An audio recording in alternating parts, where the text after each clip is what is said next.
Hello students, welcome on Manav Hindi classes. आज हम पढ़ेंगे कक्षा 9वीं से नाना साहब की पुत्री देवी मैना को भस्म कर दिया गया, जो कि चपला देवी द्वारा लिखित है।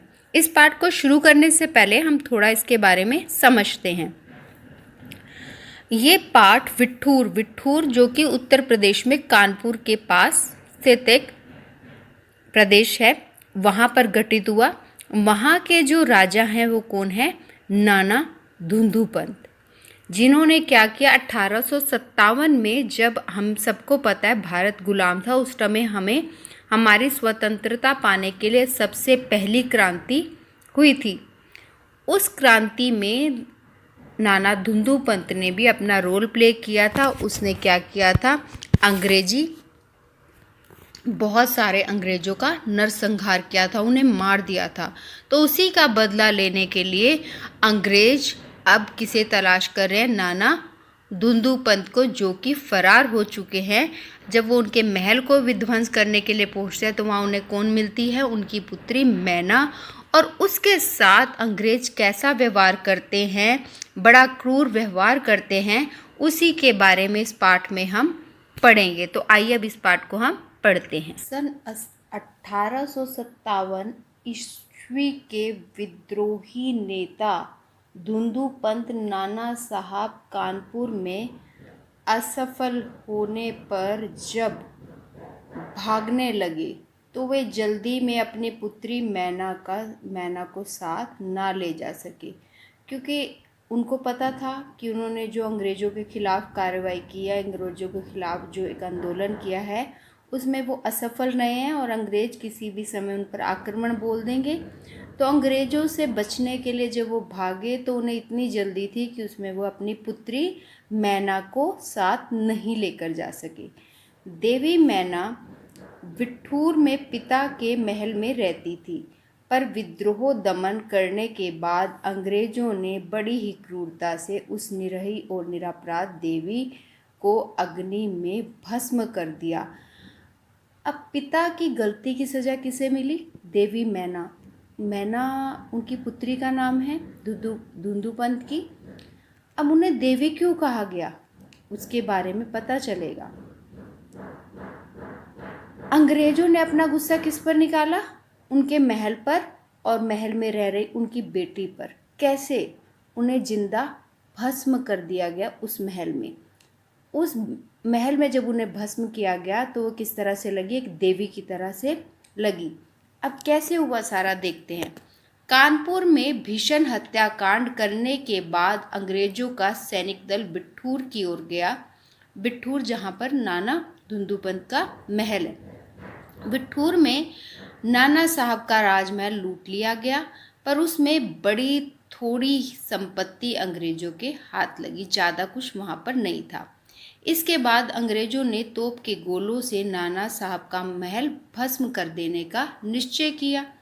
सैनिक दल ने जब वहाँ तोपें लगाई, उस समय महल के बरामदे में एक अत्यंत सुंदर बालिका आकर खड़ी हो गई। उसे देखकर अंग्रेज सेनापति को बड़ा आश्चर्य हुआ, क्योंकि महल लूटने के समय वह बालिका वहाँ दिखाई नहीं दे रही थी। अब ये बालिका कौन है? नाना साहब की पुत्री मैना। उस बालिका ने बरामदे में खड़े होकर अंग्रेज सेनापति को गोले बरसाने से मना किया। उसका करुणापूर्ण मुख और अल्पवयस देखकर, अल्पवयस यानी कि वो अभी बच्ची ही थी, 13-14 साल की ही थी वो, सेनापति को भी उस पर कुछ दया आई। सेनापति ने उससे पूछा कि क्या चाहती हो? बालिका ने शुद्ध अंग्रेजी भाषा में उत्तर दिया, क्या आप कृपा कर इस महल की रक्षा करेंगे? किसे कहा? सेनापति को कहा। सेनापति, क्यों, तुम्हारा इसमें क्या उद्देश्य है? महल को बचाने में उद्देश्य क्या है? बालिका बोली, आप ही बताइए कि यह मकान मिटाने में आपका क्या उद्देश्य है? सेनापति, यह मकान विद्रोहियों के नेता नाना साहब का यथास्थान है, निवास स्थान है। सरकार ने इसे विध्वंस कर देने की आज्ञा दी है। विध्वंस माने तोड़ देने की। बालिका, आपके विरुद्ध जिन्होंने शस्त्र उठाए थे वे दोषी हैं। घर इस जड़ पदार्थ ने आपका क्या अपराध किया है? मेरा उद्देश्य इतना ही है कि यह स्थान मुझे बहुत प्रिय है, इसीलिए मैं प्रार्थना कर रही हूँ कि आप इस मकान की रक्षा कीजिए। कि मेरे पिताजी ने शस्त्र उठाए थे अंग्रेजों के खिलाफ, वो आपके दुश्मन है, मानती हूँ, पर ये जड़ पदार्थ जिसने किसी का कोई नुकसान नहीं किया, इसे विध्वंस करके आपको क्या मिलेगा? तो इसलिए इसे छोड़ दे।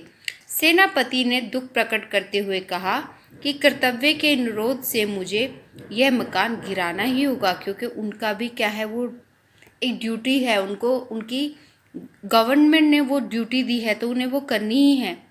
इस पर उस बालिका ने अपना परिचय बताते हुए कहा कि मैं जानती हूँ आप जनरल हे हैं। सेनापति का नाम क्या है? जनरल हे।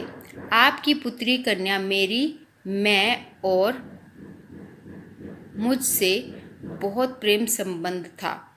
अब जो वहाँ पर जनरल हे हैं, उनकी पुत्री का नाम क्या है? मेरी, और जो नाना धुंधुपंत की बेटी है मैना, वो दोनों क्या थी? फ्रेंड्स थी। कई वर्ष पूर्व मेरे पास बराबर आती थी और मुझे बहुत चाहती थी। उस समय आप भी हमारे यहाँ आते थे और मुझे अपनी पुत्री की तरह ही प्यार करते थे। ये मालूम होता है कि आप वे सब भूल गए। मेरी की मृत्यु से मैं बहुत दुखी हुई थी। उसकी एक चिट्ठी मेरे पास अब तक है। अब यहाँ पर हमें क्या पता चल रहा है कि जनरल हे की पुत्री मैरी की मृत्यु हो चुकी है। तो वो उन्हीं सब बातों को किसको याद दिला रही है? सेनापति हे को। यह सुनकर सेनापति के होश उड़ गए।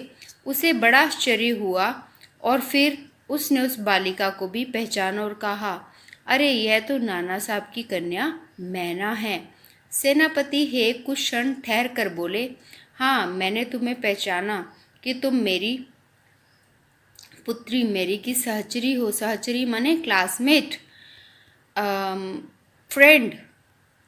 किंतु मैं जिस सरकार का नौकर हूँ उसकी आज्ञा नहीं टाल सकता, तो मैं भी तुम्हारी रक्षा का प्रयत्न करूँगा।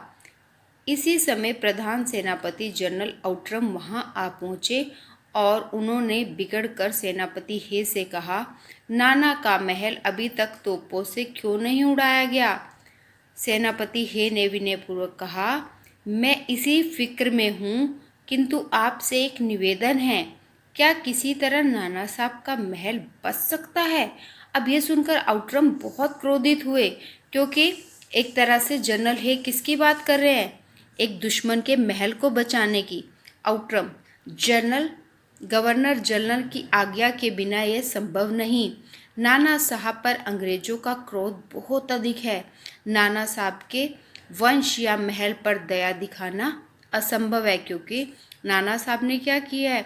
अंग्रेजों को नुकसान पहुंचाया है, तो अब वो कैसे उन पर दया दिखा सकते हैं? सेनापति है तो लॉर्ड कैनिंग, गवर्नर जनरल का नाम है, को इस विषय में एक पत्र भेज देते हैं, एक तार भेज देते हैं, टेलीग्राम। आउट्रम, आखिर आप ऐसा क्यों चाहते हैं? जब यह महल विध्वंस किए बिना और नाना की लड़की को गिरफ्तार किए बिना नहीं छोड़ सकते। सेनापति हे मन में दुखी होकर वहां से चला गया। उसके बाद जनरल आउट्रम ने नाना के महल फिर घेर लिया।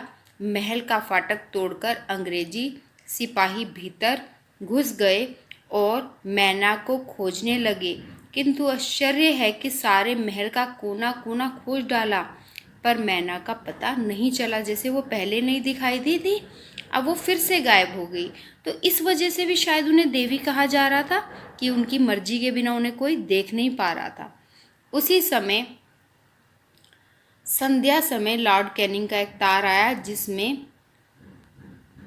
जिसमें क्या लिखा गया था? लंदन के मंत्रिमंडल का यह मत है कि नाना की स्मृति चिन्ह तक को मिटा दिया जाए, यानी कि उनको याद, जिन चीज़ों को देखकर उनकी याद आए उन सबको भी मिटा देना चाहिए। इसलिए वहाँ की आज्ञा के विरुद्ध कुछ नहीं हो सकता। उसी क्षण क्रूर जनरल आउट्रम की आज्ञा से नाना साहब के सुविशाल राज मंदिर पर तोप के गोले बरसने लगे। घंटे भर में वह महल मिट्टी में मिला दिया गया। किसका महल? नाना धुंधुपंत का महल, जिसके लिए देवी मैना ने रिक्वेस्ट की थी कि उसे ना तोड़ा जाए।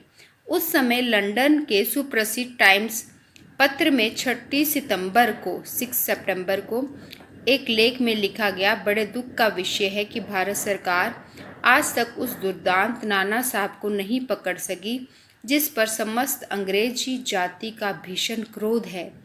जब तक हम लोगों के शरीर में रक्त रहेगा तब तक कानपुर में अंग्रेजों के हत्याकांड का बदला लेना हम ना भूलेंगे।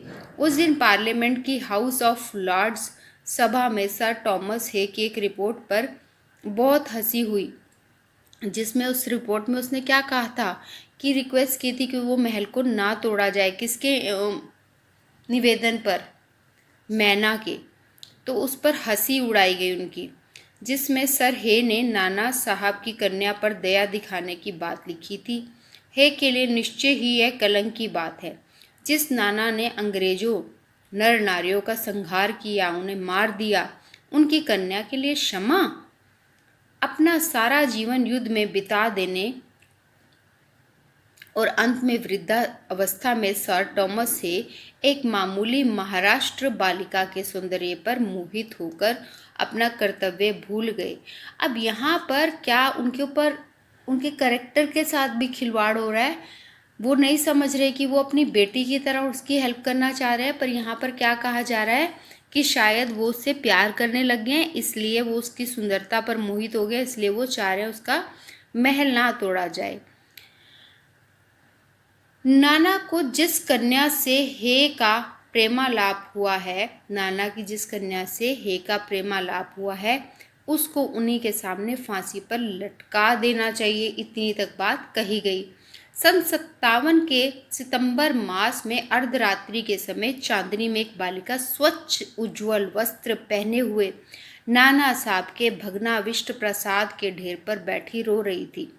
प्रसाद माने महल, भग्नाविष्ट मतलब जो वो टूट कर खंडर हो गया है, मतलब उसकी मिट्टी के वहाँ पर ढेर पड़ा हुआ है, उस पर बैठकर वो रो रही थी। उसने बड़े साफ सुथरे कपड़े पहने हुए हैं, आधी रात के समय। कौन थी वो बालिका? मैना। पास ही जनरल आउट्रम की सेना भी ठहरी थी। कुछ सैनिक रात्रि के समय रोने की आवाज़ सुनकर वहाँ गए। बालिका रो रही थी। सैनिकों ने प्रश्न किया, तुम रो क्यों रही हो? पर सैनिकों के प्रश्न का कोई उत्तर नहीं देती थी। इसके बाद कराल रूपधारी जनरल आउट्रम भी वहां पहुंचे। वह उसे तुरंत पहचान कर बोला, ओह, यह नाना की लड़की मैना है। पर वह बालिका किसी और ना देखती थी, ना अपने चारों ओर सैनिकों को देखकर जरा भी डरी। दैट मीन्स कि वो बहुत बहादुर थी, उसे पता था उसे देखा तो मार दिया जाएगा, पर फिर भी वो नहीं डरी। जनरल आउट्रम ने आगे बढ़कर कहा, अंग्रेज सरकार की आज्ञा से मैंने तुम्हें गिरफ्तार किया। मैना उनकी मुंह की ओर देखकर आर्द्र स्वर में, मीन्स थोड़ा डिप्रेस्ड, दुखी स्वर में बोली, मुझे कुछ समय दीजिए जिससे मैं जी भरकर रो लूँ। आज मैं जी भरकर रो लूँ। क्यों रो लूँ? क्योंकि उसका जहाँ पर उसका बचपन बीता था, जिस महल में, वो टूट चुका है और वो उसके ढेर पर बैठी है। पर पाषाण हृदय, पाषाण माने पत्थर दिल वाला जो जनरल था, उसने उसकी अंतिम इच्छा भी पूरी ना होने दी। उसी समय मैना के हाथ में हथकड़ी पड़ी और कानपुर के किले में लाकर कैद कर दिया गया। उस समय महाराष्ट्रीय इतिहास वेता महादेव चिटनवीस के वाखर अखबार में छपा था। अखबार का नाम अगर कहें तो क्या है? पत्र में छपा था। पत्र का नाम क्या है? बाखर। और किसका था वो? महाराष्ट्रीय इतिहासवेता महादेव चिटनवीस। क्या छपा था कि कल कानपुर के किले में एक भीषण हत्याकांड हो गया। नाना साहब की एकमात्र कन्या मैना धधकती हुई आग में जलाकर भस्म कर दी गई। भीषण अग्नि में शांत और सरल मूर्ति उस अनुपमा बालिका को जलती देख सब ने ऐसे उसे देवी समझकर प्रणाम किया। मतलब जलते हुए भी वो शांत बैठी रही वहाँ मूर्ति की भांति, जैसे कि वो अपनी इच्छा से ही उस अग्नि देवता को अपने आप को स्पुर्द कर रही है वो देवी। तो इसीलिए क्योंकि वो इतनी साहस का परिचय दे रही है, अपनी मर्जी से किसी के सामने आ रही है, और इतनी छोटी सी बच्ची अग्नि में बैठकर भी शांति से बैठी है।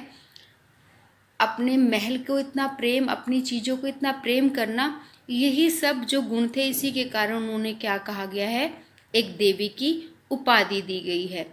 होप आपको ये लेसन पूरी अच्छे से एक्सप्लेन किया है मैंने, तो आपको ये समझ आ गया है। फिर भी अगर आपको कोई डाउट है तो आप कमेंट बॉक्स में लिखकर मुझे बता सकते हैं। Thank you, bye bye.